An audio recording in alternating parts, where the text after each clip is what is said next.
Hey everyone, it's Norm Farrar, aka the Beard Guy here, and welcome to another Lunch with Norm, the Amazon FBA and e-commerce podcast. Lunch with Norm. Lunch with Norm. Lunch with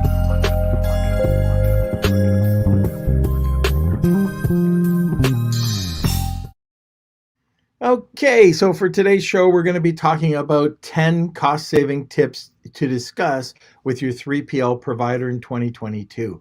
So this is going to be an important way that I think every Amazon seller is going to be looking at ways to save money, and this is going to be a great show. So I've brought back my buddy, the co-founder of Honu Worldwide, Afolabi Oyerokun, and we're going to be talking about ways to save money 2022 when you deal with your 3PL. Okay, but before we get to that, just a quick word from our sponsor. Thank you, Sellerize, for sponsoring this episode of Lunch with Norm. Sellerize is your comprehensive solution for your everyday business needs. Everything you need to grow and scale your Amazon business is just one click away.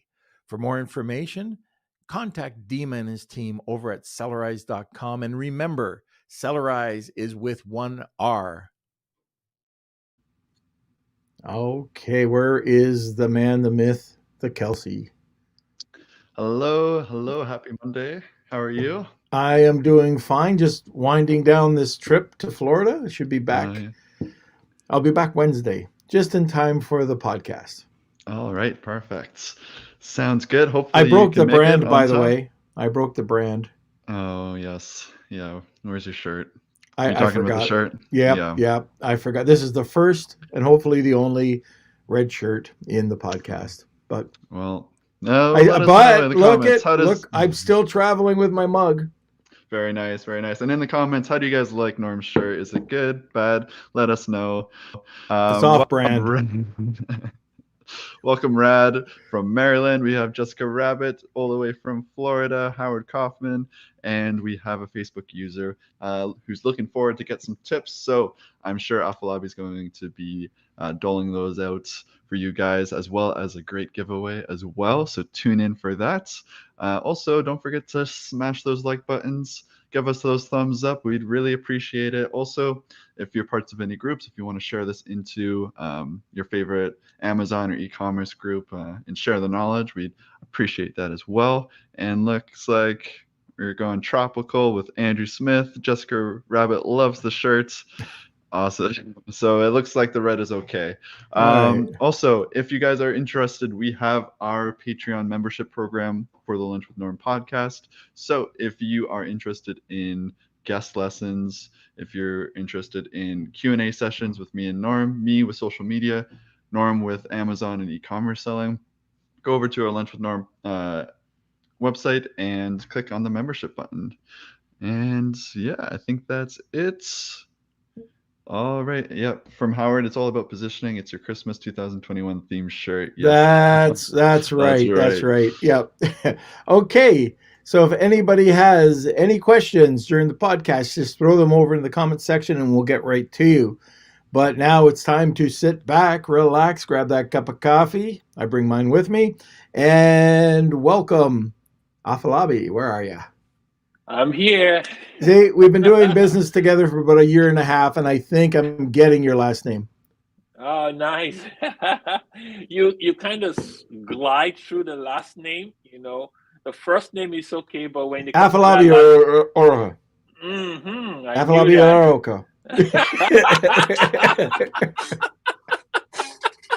I'll get it. You'll get it. You just have to learn how to sing it. It's a song. The last name is a song. Whenever I think of you, it's a song.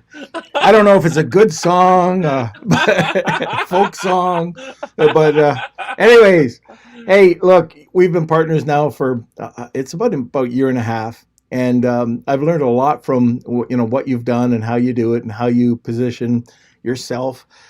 This is going to be an interesting show. So, by the way, guys, we had somebody that 12 hours ago just mentioned that they couldn't come on. And so we reached out to Afolabi and said, hey, like within 90 minutes, I said, can you put together a presentation and he came up with this really great presentation. So I really appreciate you coming on and helping us out for that. So You're I'm putting you in welcome. the spot. Yeah, I'm going to back in the corner a little bit, but anyways, thanks. I appreciate it. You're So welcome, sir. let's talk about this. I think there's probably enough people that know who you are. Well, actually, let's do a quick introduction. So can you just give us a little bit of background of who you are and what you do? Well, thanks for having me on the show again. I really always enjoy coming here. It's fun. My name Afolabi Oyerokun, and I've been doing product development, sourcing for 20 something years, and I recently partnered with the Beard guy here, and we have a 3PL facility here. We're serving e-commerce businesses. I think we have one customer that is not fully e-commerce. I think he's more of a distribution company kind of person. I'm here to answer your questions. We want to leave room for questions, so please feel free to answer questions. I'm going to be talking about tips, what we found out, running a 3PL facility, seeing all the mistakes people make. I'm learning every day. Like some new things come up, like I'm like, wow, that's a new one. So I'm learning every day. Me and my crew here, it's always something new every week. But everything we're learning, we want to continue to share. The good, the bad, the ugly, whatever is whatever is good, we'll share with you. Like, okay, keep doing this. Whatever is bad and ugly, we'll be like, don't do this again, because it's gonna cost you a lot of money to fix this problem. But I'm so happy to be here again, sir. Thanks for having me. Let's do it. Let's do it. Okay, my job is really easy today. All I have to do is sit here and say, okay, what is your first tip? I think we have 10. Yes, we do. All right, you want me to start? It's all up to you. Okay. Anytime. All right. So I think one thing that many people don't realize is they're mistaking warehouse for 3PL. That's one thing I keep hearing. They think a 3PL or a warehouse is the same thing as a 3PL. A 3PL has a warehouse, but it's not just a warehouse operation. So if you have somebody that says, "Oh, send me your goods. I have a warehouse," uh, you'll quickly learn that a 3PL does way more than just storing your goods. A warehouse, not the same as a 3PL. The goal of a 3PL is to help you save money and not spend more. The 3PL should be your partner or an extension of your business. You should be working together. Don't just leave them isolated and let them do their thing. I feel that you should work with them. You guys should have like a quarterly, or even if it's twice a year, like have like a Zoom or a sit down session with your 3PL and plan together. That's one of the major things that people don't do, that I just wanted to put in there first. And also, you want to say something? Yeah, like I want to see like what makes the warehouse different from the 3PL. Like if you were going to go and ask somebody that you wanted to provide storage for your product, the warehouse, what would you ask them? Because it could be a disaster. There could be a lot of things that go wrong if you're asking your warehouse to do 3PL services and they can't do it. Exactly. So these 10 tips that I'm going to share today will form the basis of everyone's questions. Okay. Because the 10 tips were actually, I actually took them out of basic questions you should ask your 3PL. I just went a little further to answer those questions. So it's a combination of a question and answer. That's what made the tip. So once I'm going through them, people would be able to know, oh, geez, I need to ask my 3PL if they can do that, or if they can do this. So by the time I go through them, we will see all the questions they should ask. Okay, very good. All right, so I'll leave you go then. I'm just going to No problem. Another thing I want to put in before I start going over the tips is when you're looking for a 3PL, make sure you use a new generation 3PL. not just any warehouse. There is a 3PL that are owned by old school warehouse operators. They have no clue about what e-commerce is. So when you're telling them, oh, I want you to put an FNSQ or GS1 code, they're like, what? What are you talking about? Or if you get stuck when you're creating your Amazon shipment and you get stuck, they can't help you because they don't have a clue what you're doing. I see a lot of people reach out to me and say, hey, I wanted to create this and I'm stuck. I don't know what to do. We can usually guide them. Some of them, we have access to their Seller Central. We can finish. We have this customer. She doesn't know how to finish all our shipments. So she will just create them halfway. She's like, help me just finish it. Because she's not based in the US. So she doesn't know if she should pick UPS, FedEx, LTL, food truck. She doesn't know all that. So, and I understand, because if you make mistakes in picking the wrong freight, you can pay a lot for it. And that's what a warehouse would never do for you. A new generation 3PL that understands e-commerce and Amazon, they will be able to do that for you because they know exactly what options to pick when you're picking all these things, right? The second thing is to use a 3PL that understands Amazon and e-commerce. They should be able to plug into your multi-channel fulfillment and help you if you get stuck. They will know exactly what to do to dig you out of all your problems. All right. Now, let's go into the tip. The first one is you should discuss with your 3PL your product sales trend. What kind of sales? Do you have a seasonal product? Because God forbid you have your product. Okay, your 3PL doesn't have a clue that you're shipping your products to them, right? And you put 2 containers on water, and then the container is like a week from approaching the port in the US, and you're like, hey, by the way, I have 2 containers coming. The 3PL was like, we don't have room for you. Then where are you going to go to? Right. But this is my biggest time of the year. Well, we didn't know that. So I feel that you should sit down, talk about your sales trend. Are you selling a summer product? Are you selling a spring product? Does your product spike in summer? Are you selling back to school? Is it a Christmas product? You should have that kind of conversation. That's so important, especially now. There's so many 3PLs are 100% full.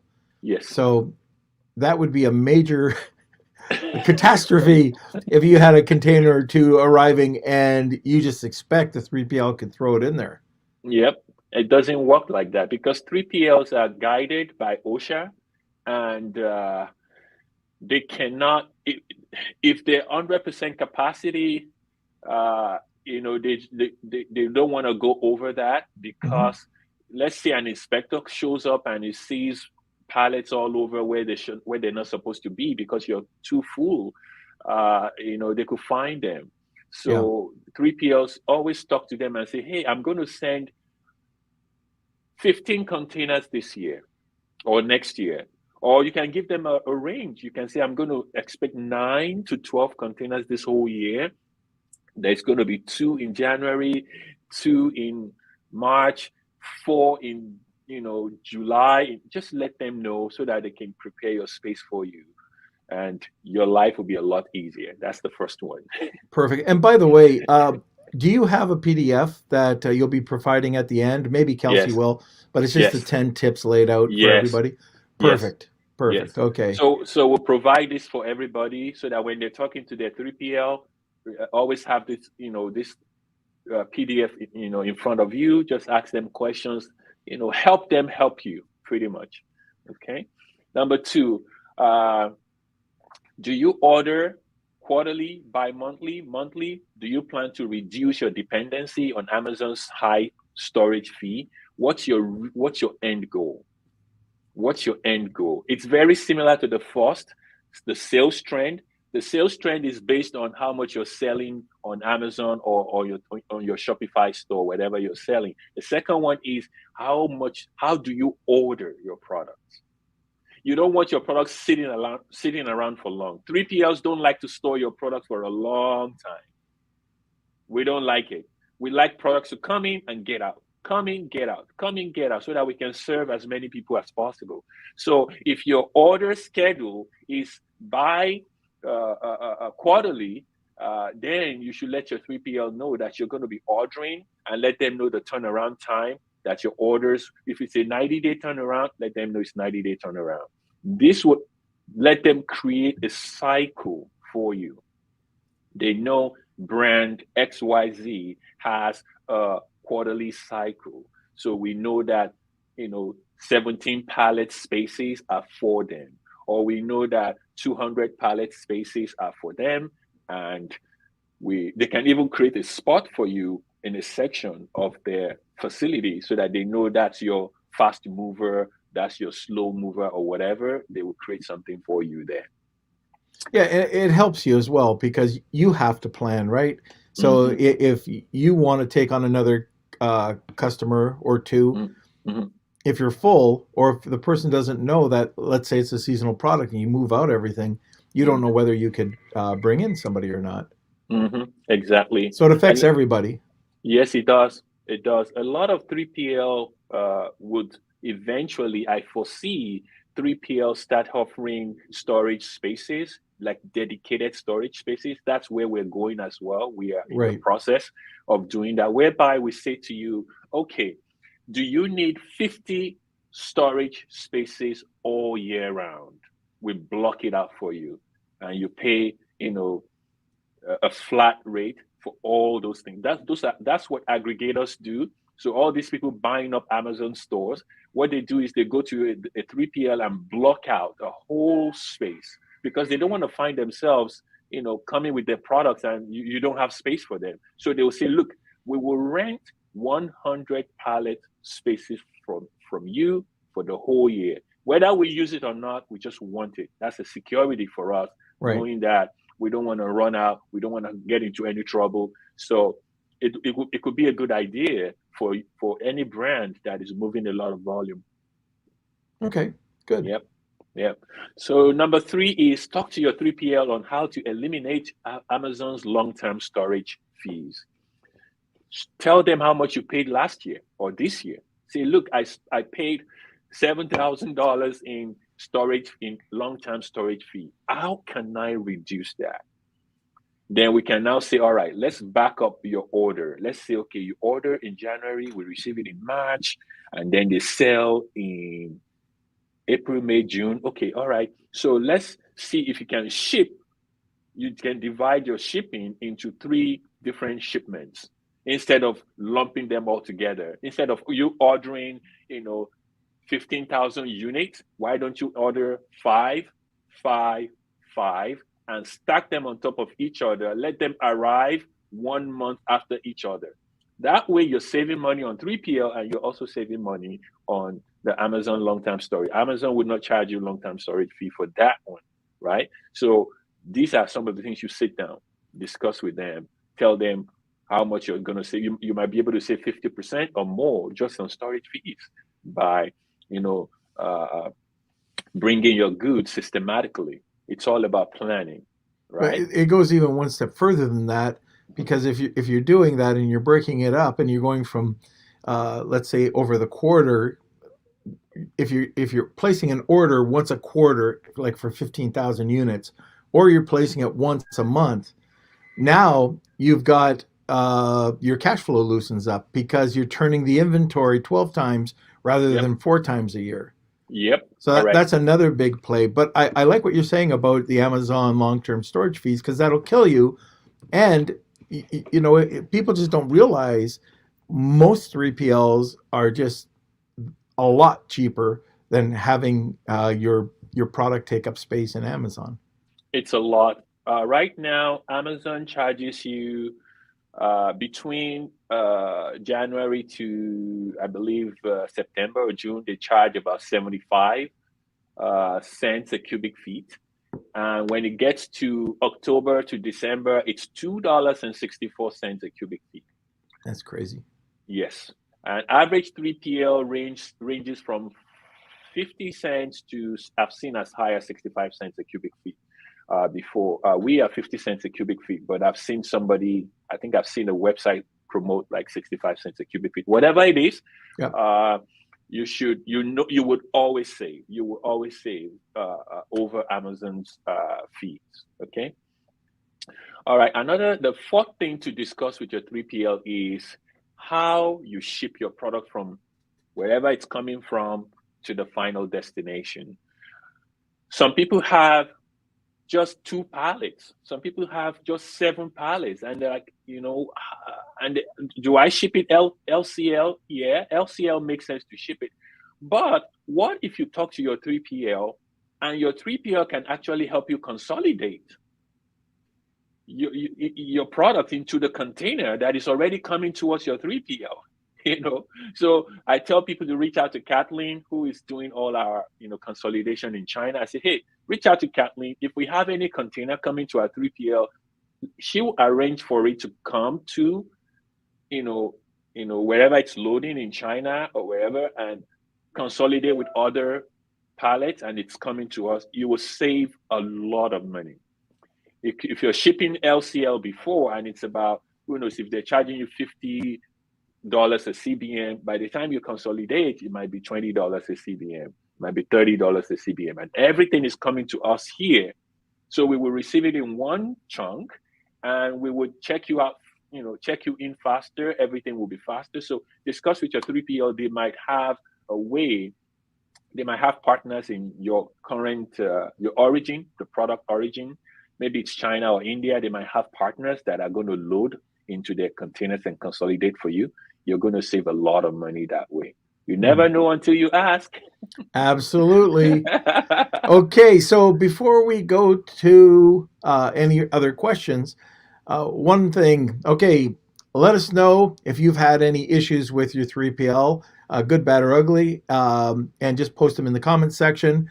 We are having a giveaway today, and Afolabi, if you want to explain the giveaway, that'll be great.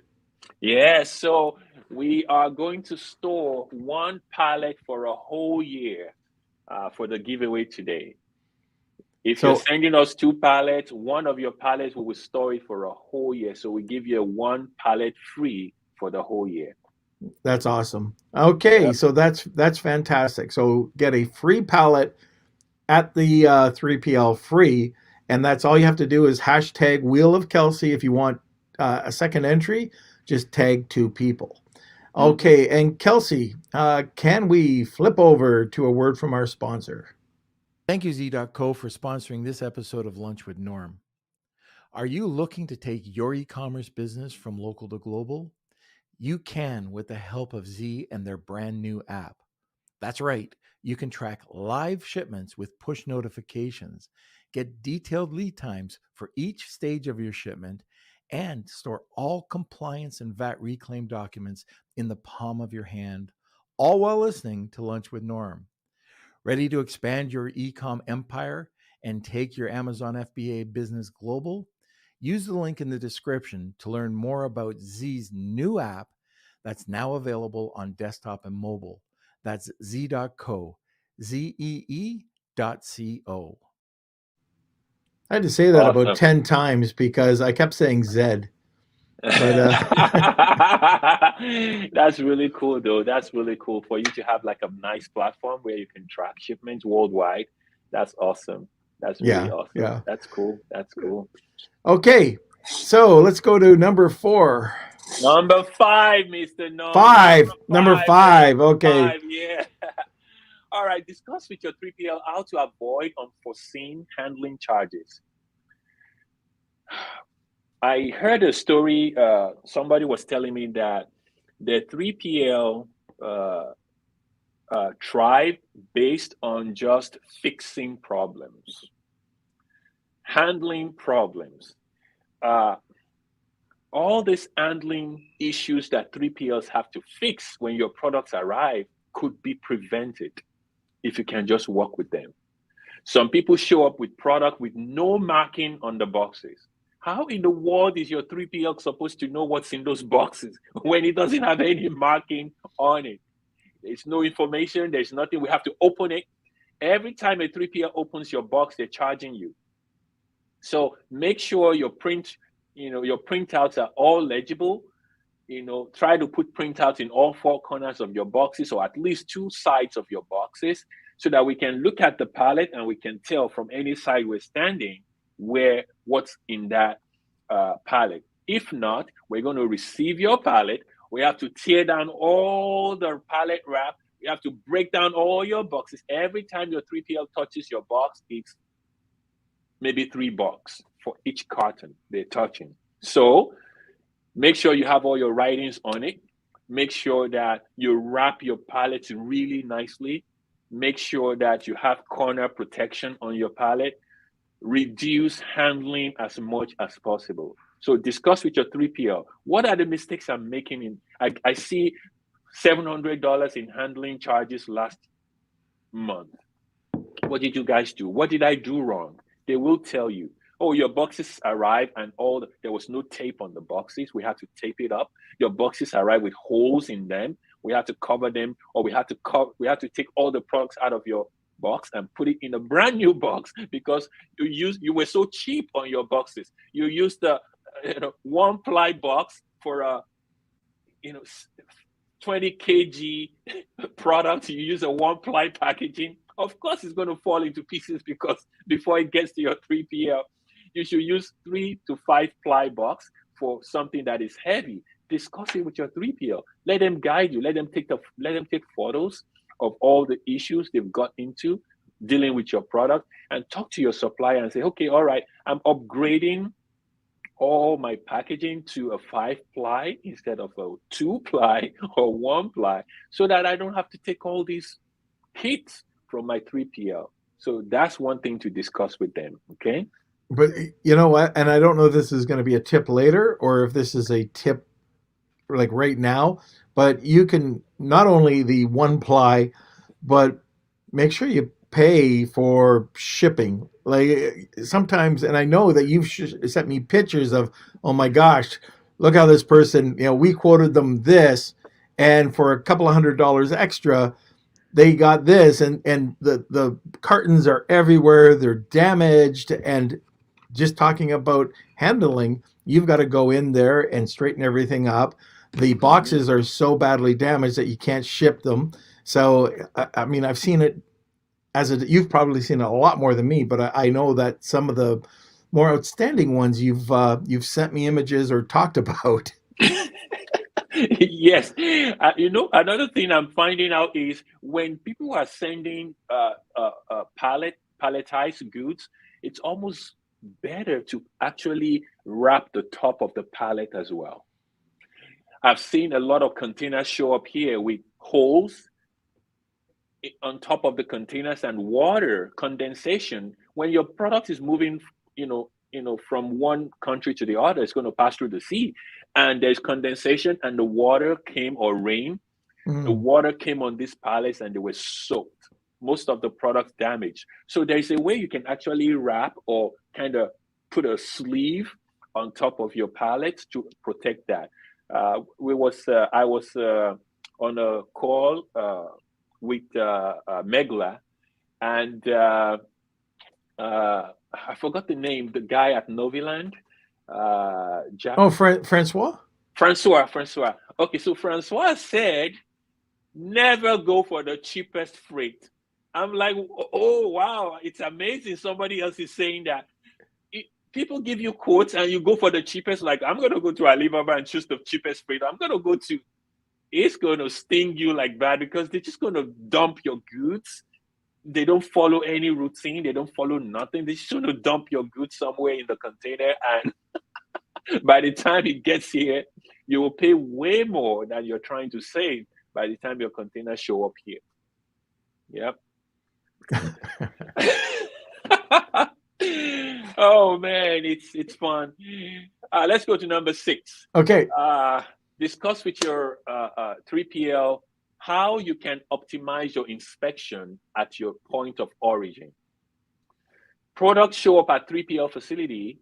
If they had been inspected in China or India or wherever they're coming from, if you had talked to your 3PL operator about what to look for, you would have told your inspection company to fix that issue or to look for that issue before you send it out.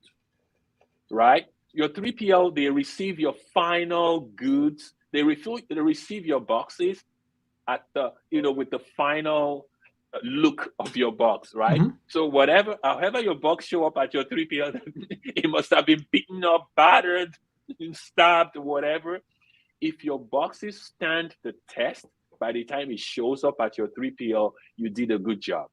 You did a good job. If it doesn't, talk to your 3PL and make sure you bump up or increase your inspection strictness. You got to be a lot stricter about your inspection in China or wherever, so that you will fix all those issues before the goods arrive at your 3PL, right? Your 3PL does inspection too, but it is expensive. I'm talking $2.50 per product inspected in the US, rather than you paying 10 cents or whatever in China. Pay that 10 cents per product or 15 cents, whatever they're going to charge for inspection in China, so that you will not pay $2.50 when it gets to the US. Discuss it with your 3PL. They tell you what the problems your products are facing when they receive them, and you can prevent all those problems. All right. Very Okay. good. Yeah. All right. Number 7 is how to send your product from your 3PL to Amazon. I have been able to help a lot of brands when they're creating their shipments on Amazon. They just use SPDs or they use LTLs. But there's another way you can ship, especially if you have more than 10 pallets. If you're shipping more than 10 pallets from your 3PL to Amazon, try and start using Amazon Freight. It's a full truck that Amazon will send to your 3PL, and they're going to load up, and it's like $500 for up to 26 pallets. $500. Wow. Yes. Yes.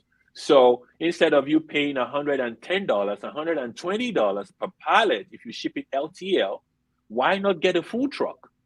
Get a full truck. Go to freight.amazon.com. It's a free account. Register for the free account. Tell them to send you full truck. When the full truck shows up here, we'll load them up.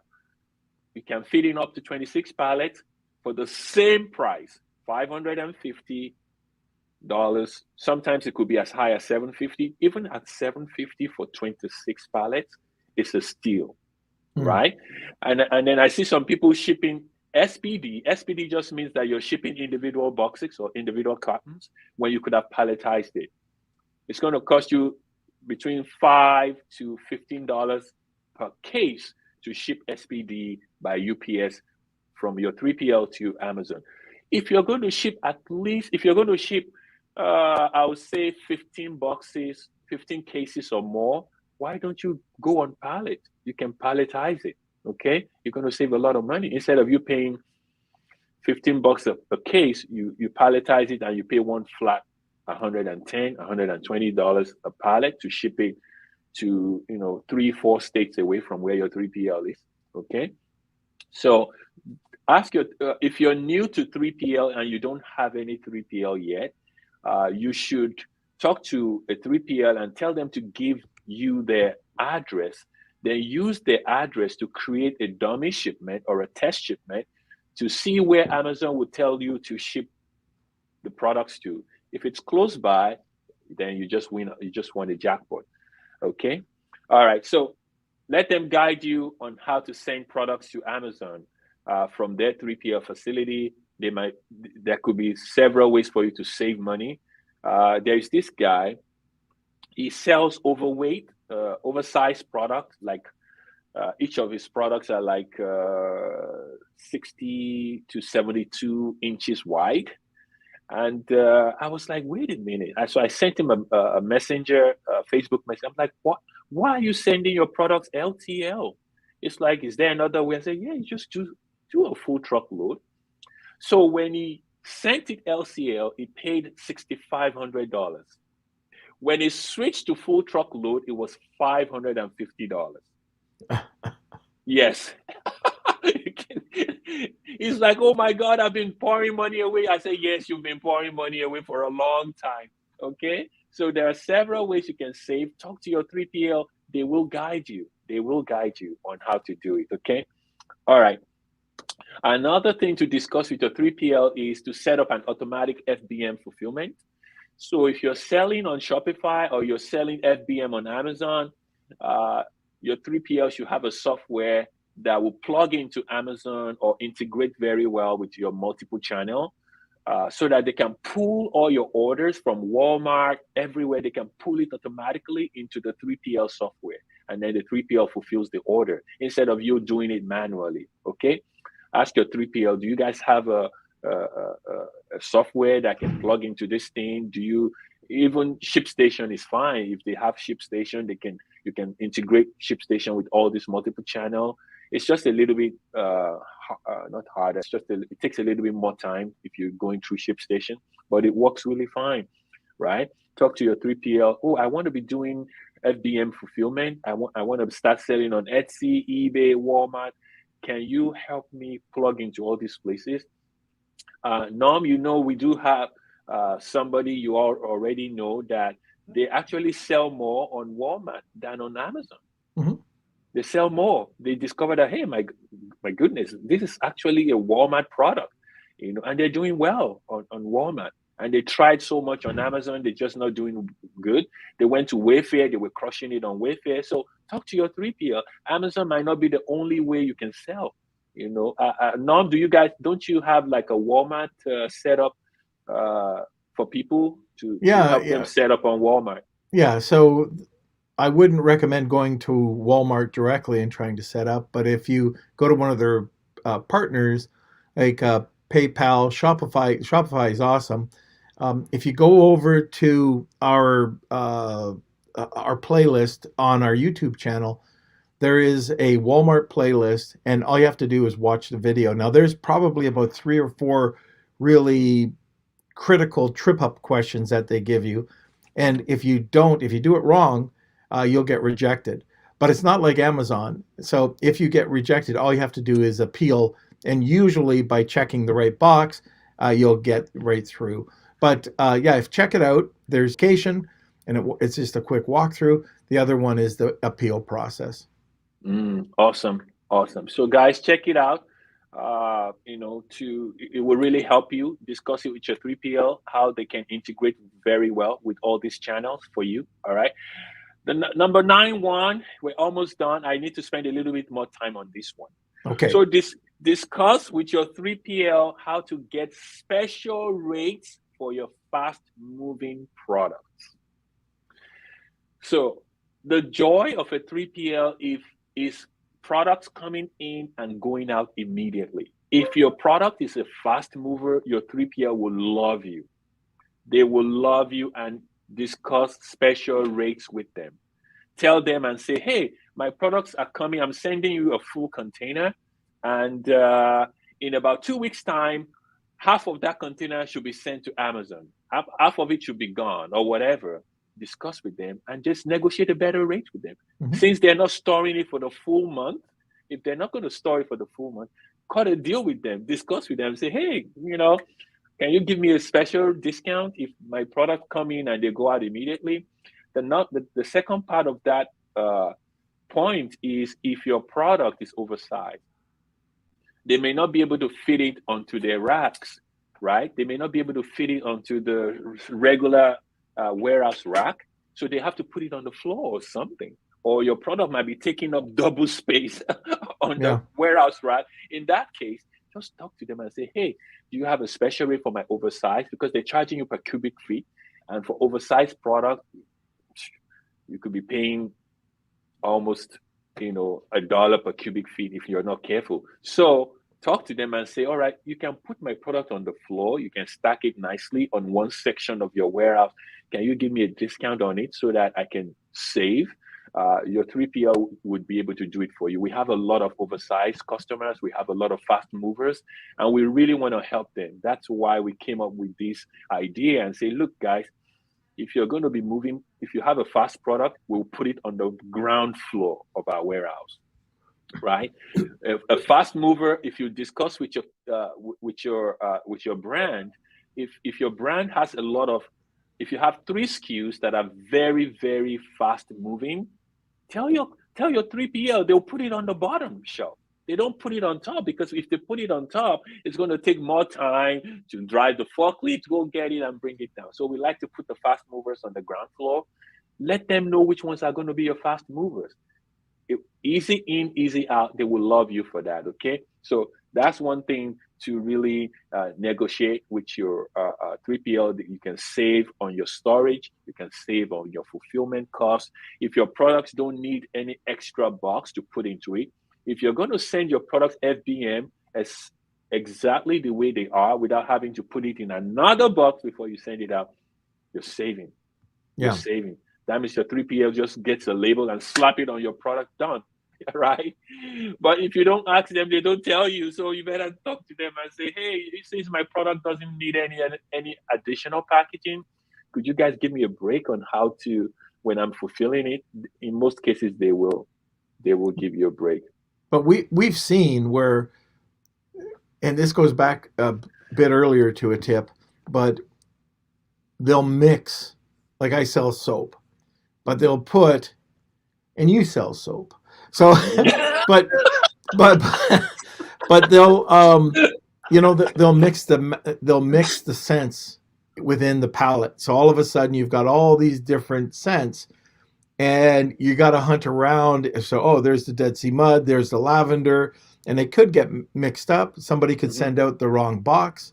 So that's a major problem as well. So if it's going to be a palette, just one standard palette, all Dead Sea Mud or all lavender or whatever it is. The other thing is you're talking oversize. So there's a lot of people here who have no clue what a standard palette size is. What is that?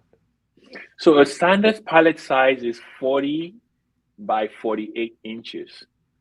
40 by 48 inches. And many warehouse racks are usually 60 inches high, between 40 and 60 inches high.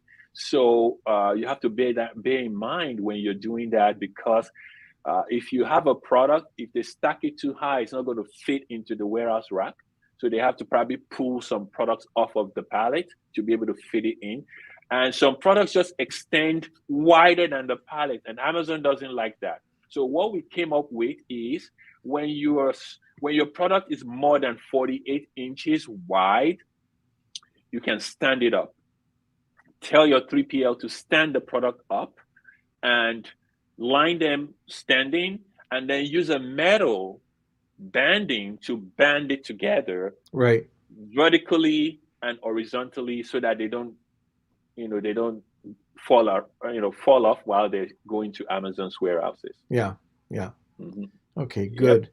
Yep. Okay, so the drum roll, number 10. Number 10 is product returns, on-site inspection, product repairs, and disposals. Many 3PLs don't like returns, and they don't like disposals. If your products have issues, talk to your 3PL. Do you handle repairs? If it's just like repairs, do you like doing repackaging? I had a guy who was so mad. He called me up like I think 3-4 months ago. It's like, I'm changing my 3PL. I said, what happened? It's like, they won't even help me put a stinking sticker over my product.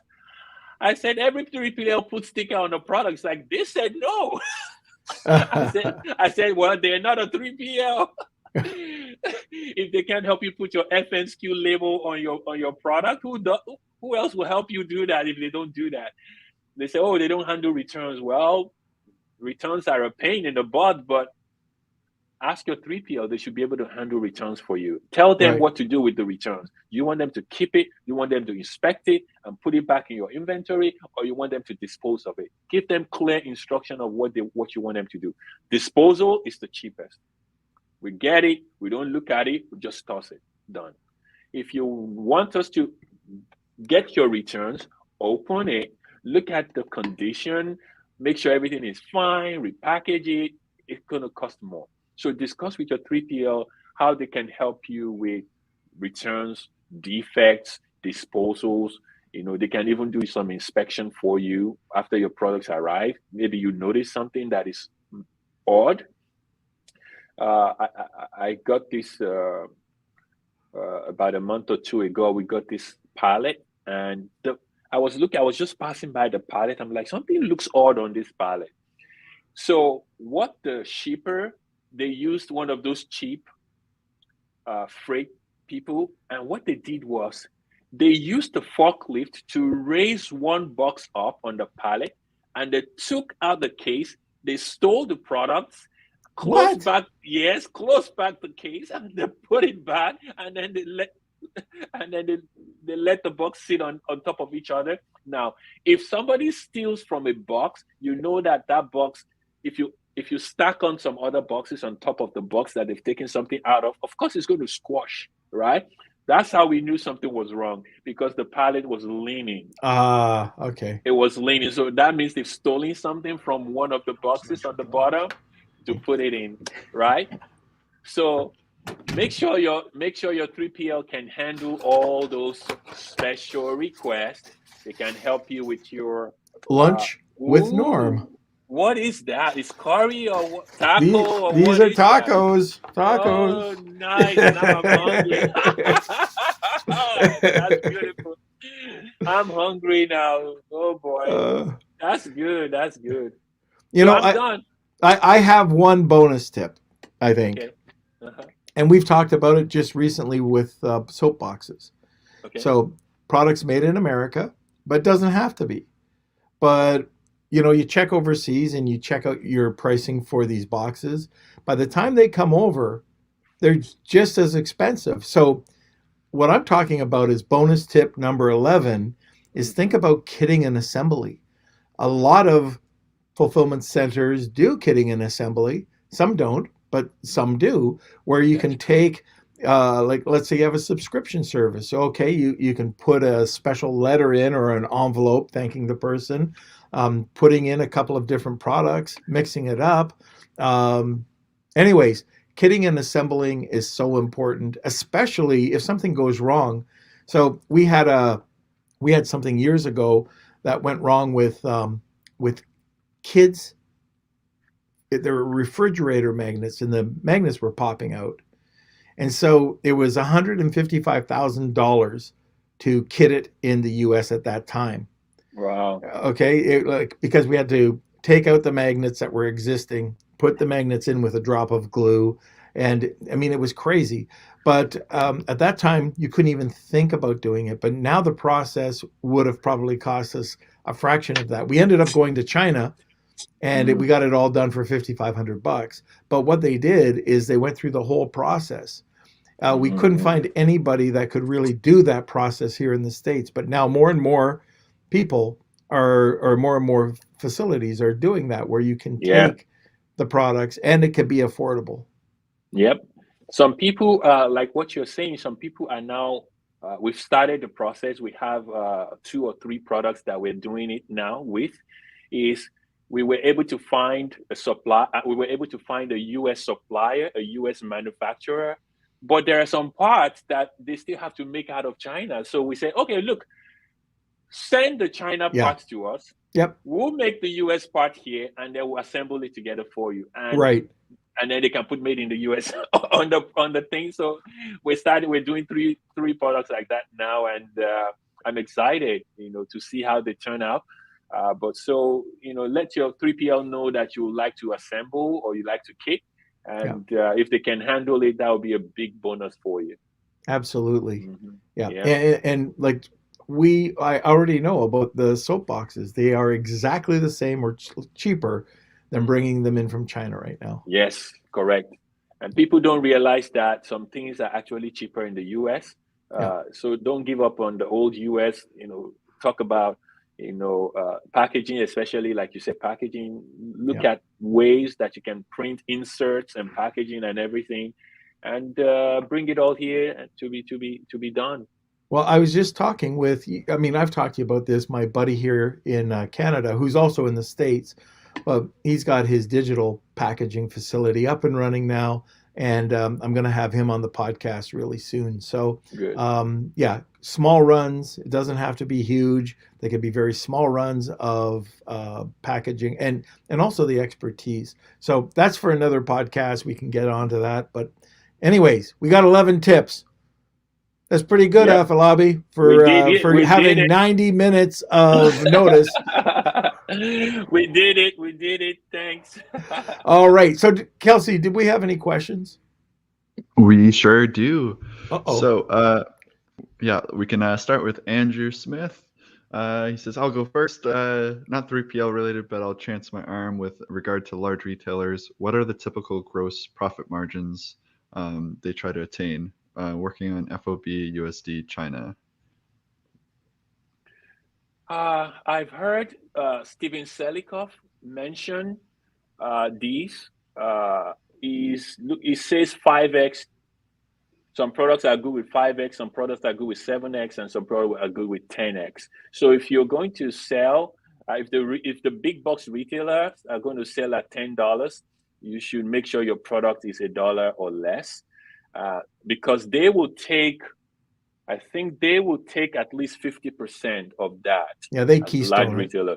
Yeah, whatever your wholesale price is, they'll, for the most part, depending, like some you can get away with less, but typical is they keystone. They mark it up. They like double it. Yep. So prepare for $1 products to go for $10. Even though those kind of products are shrinking now, it's very hard to start finding those kind of products. That's why you have to develop your own product and just charge whatever you want for it. So I'll go after patented products that you know that nobody's going to, how do you say that? The Chinese or whatever people knock you off, right? So make sure you own that product and you can charge whatever for it. All right. Next question is from Rad. When will the shipping prices come down? I know this is a big question. Rad? Okay, I'll take this one. Rad, how long is a piece of string? I don't know. What do you think, Afolabi? I've always think it's going to be Q3, honestly, 2022 Q3, because we're going into Chinese New Year. Yeah. The price is going to rise again in January, right? And then Chinese New Year finishes, and then everybody that everyone that wasn't able to ship before Chinese New Year, they're now rushing to ship after Chinese New Year. Yep. So the price will stay high for Q2, and then Q3 is the peak season of shipping. Normal peak season of shipping is Q3. So maybe in between 2 and 3, and then after 3, I think it will come down. Let's hope we don't have any more strain of COVID. Oh gosh, yeah. Where one person can shut down the complete port of Ningbo. Mm-hmm. But you know what? I agree with that. We've talked about that before. I think it'll probably be a few quarters before we see that. Maybe in a few dollars. Yeah. Unfortunately, Rad, we don't know. But it's going to affect everybody unless you're buying from North America or Central South. Yes. All right. Correct. And Rad says, I expected that answer from Norm. He was prepared. Okay. Okay. From Tony, he says, my stickers on products started falling off. Can you specify a sticker type or glue? We have to open each box now to resticker. So do you have a go-to adhesive? Yeah, the glue that came with the stickers were not good from the very beginning. Your supplier used a cheap sticker to begin with. If you have to resticker in the US, you can go for U-line stickers, and you can go for what's the name of these stickers? I just ordered some this morning, actually. It's called Mr. Nom, you can keep talking while I find the name of this sticker. No, I'm going to just make an awkward moment for you. We'll just sit here in silence. No, and yeah, you can definitely resticker, and it depends on the material. So, if you are putting it on cardboard or if you're putting it on something, there's adhesives that won't stick to certain materials. So you want to make sure that or like just for an example, if they're spraying something and again, I can't give you just an example off the top of my head, but if there's overspray or if they're spraying something, that could cause the sticker not to stick as well.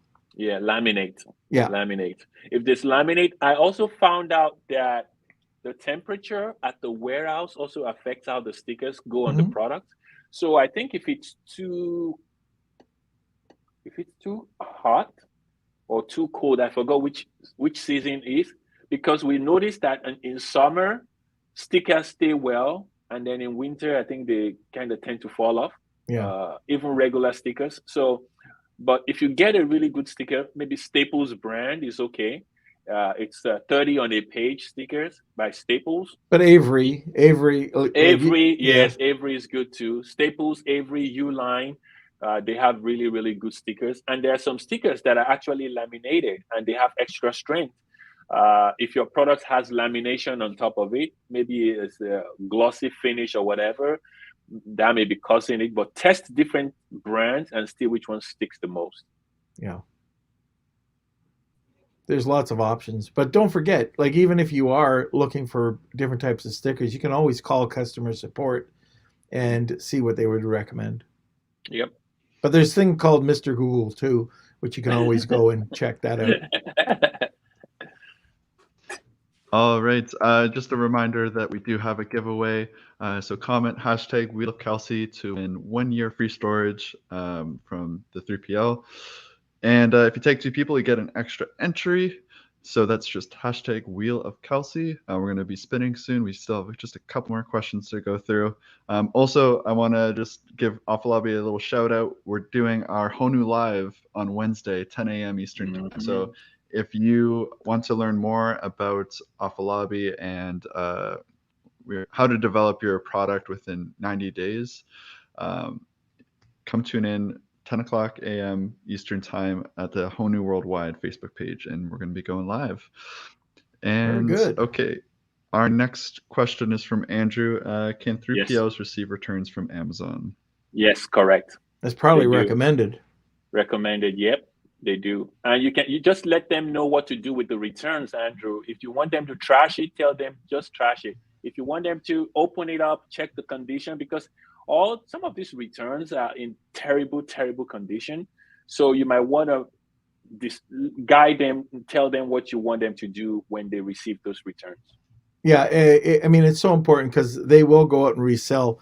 Paul Barron, he was talking about this. Did you hear about this?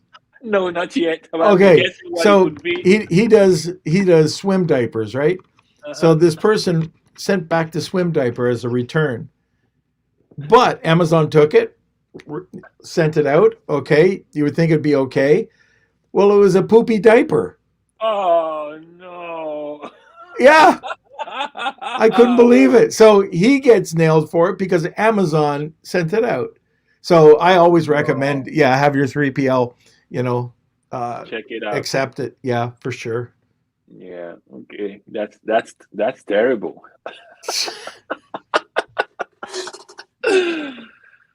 Okay. Any more questions, Kels? We've got one last question from right. Ralph.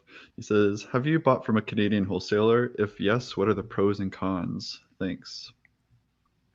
I've bought from a Canadian manufacturer, not a wholesaler. And for me, everything worked very, very well. I don't know if Norm has something to share over a Canadian wholesaler perspective. I can't see that. I mean, I can see it absolutely being an advantage. It's probably, well, we've got the dollar, but the other thing is the border. You're buying from a Canadian wholesaler, you know that you can probably get your products delivered fairly quickly. And anyways, I was going to say something that wouldn't apply to the wholesaler, but to consumer orders. But getting it across the border, I think you've got time on your side. I think you've got the dollar on your side. That's probably the best reasons to do it. Now, Canada is very similar to the U.S., There's certain products that are good, certain products that are bad. But I think lead time and the dollar is probably the best thing. Another thing for Raouf to remember is when you're buying from a wholesaler, make sure you cover up the barcode with your own barcode. If not, you're just ending up promoting the wholesaler. Somebody can come and easily, compete with you because you're leaving the wholesalers or the manufacturer's barcode on it. You should change the barcode to your own barcode so that they will find it a little bit harder to trace and compete with you. Well, yeah, and one last thing for that, and make sure that in their resellers agreement they can sell to you. So that if you're selling on Amazon, and this happened to a client of mine where they thought they were selling a lot. They were selling $1-2 million a year on Amazon of these different products, and he didn't have the ability to sell online.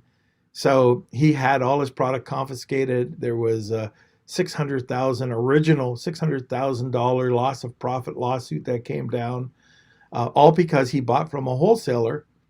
He was sort of the third party to sell it, manufactured to the wholesaler. Wholesaler was selling to everybody, and they had the reseller clause said that they had no right to sell online on Amazon. So just check that out too. Yep. Good. That's it. Kels, do we have anybody else? All right, I think that's it for questions, and it's time for the Wheel of Kelsey. So everyone sit back, buckle up, and here we go. It's time for the Wheel of Kelsey.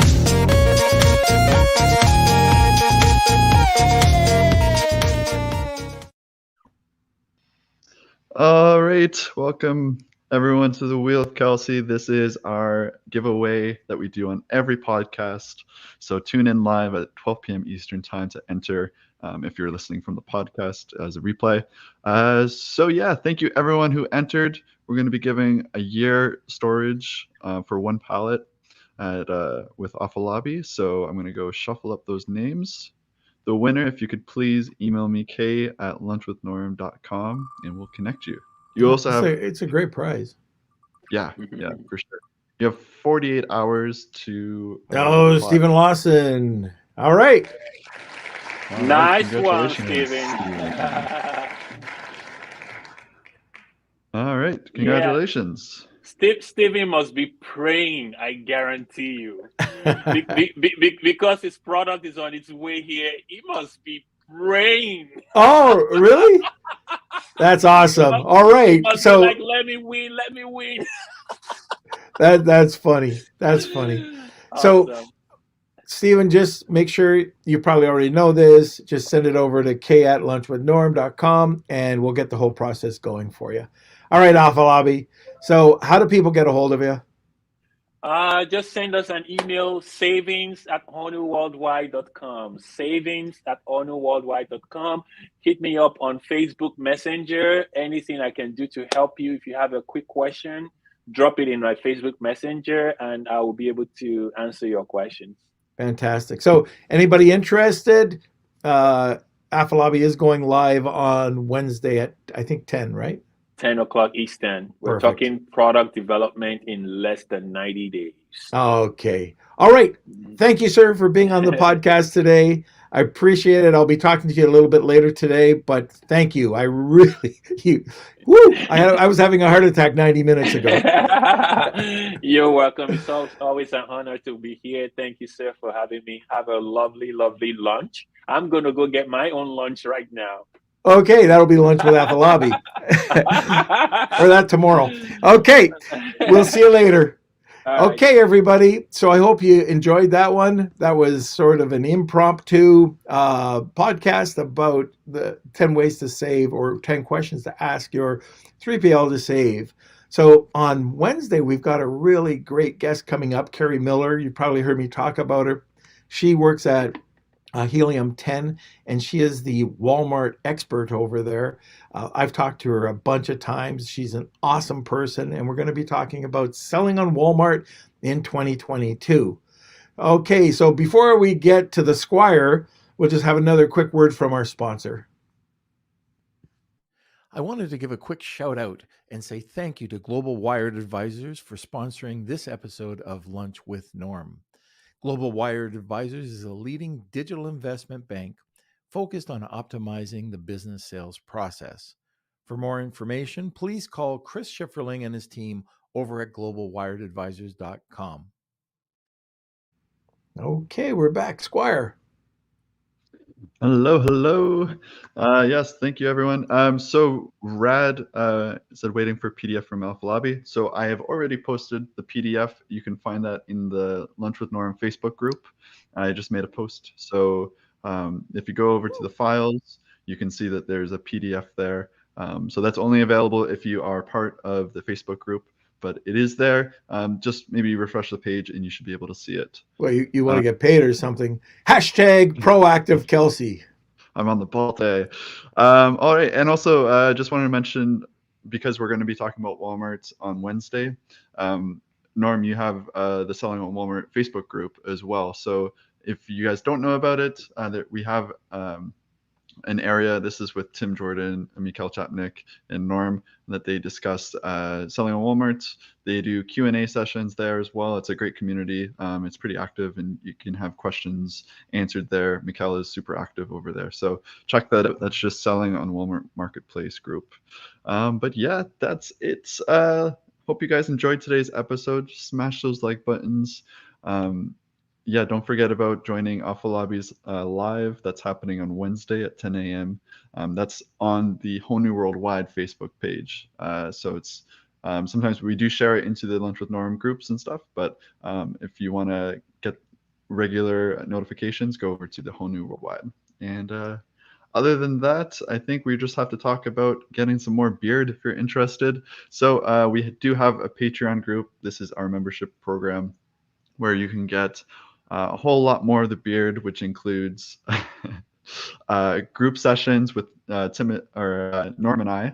And then we also do guest lessons. We had Stephen Black, who did a private group session for about an hour in a little bit about building community. So we have different guests every month, as well as monthly SOPs. And you get a Lunch with Norm mug and M&Ms as well, and a bunch of other discounts and goodies as well. So that's at the Lunch with Norm website. Just click the membership button up top and you'll be able to see our program there. Okay. And I think that's it. Perfect. Be done talking. You can just get off the screen. Go. Oh, all right. So just one thing, we've never really asked this on the podcast before, but we are looking for a couple of content writers that if anybody is interested in becoming part of the Lunch with Norm team and interested in developing content, written content, we would love to talk to you. Okay, so that's it. And join us every Monday, Wednesday, and Friday at noon Eastern Central Time. Thank you, Afolabi, for just pulling that content within 90 minutes. We really appreciate that. And thank you for being part of our community. We could not do this without you. We will see you on Wednesday with Carrie Miller. Guys, ladies, everybody, have a good day. Lunch with Norm.